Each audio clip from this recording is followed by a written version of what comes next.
Kakinada Gandhinagar ఒంటిమామిడి junction లో నూతనంగా ఏర్పాటు చేసిన దిలీప్ విజన్ ఐ కేర్ ప్రారంభోత్సవ కార్యక్రమం ఘనంగా జరిగింది. కార్యక్రమానికి నవదిల్ హుసేన్ అధ్యక్షత వహించగా కాకినాడ సిటీ ఎమ్మెల్యే వనమాడి వెంకటేశ్వరరావు కుమారుడు మోహన్ వర్మ ముఖ్య అతిథిగా పాల్గొని రిబ్బన్ కత్తిరించి దిలీప్ విజన్ కేర్ ప్రారంభించారు.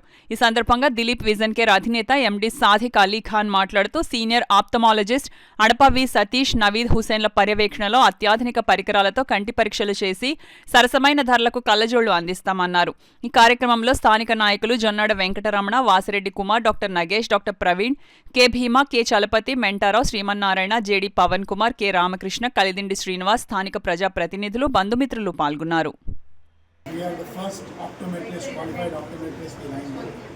ఆప్టోమెట్రీ అంటే బేసిక్గా ఐకి సంబంధించిన కంటి చూసి లోపాలు కానీ కాంటాక్ట్ లెన్స్లు అమర్చుకోవడం కానీ వేరే రకమైన కంటికి సంబంధించిన ఏదైనా డిసీజెస్ ఏమైనా ఉంటే ముందు కనుక్కునేది ప్రొఫెషన్ని ఆప్టోమెట్రీ అంటారు. సో 67లో మేము విజయవాడలో స్టార్ట్ చేసాం.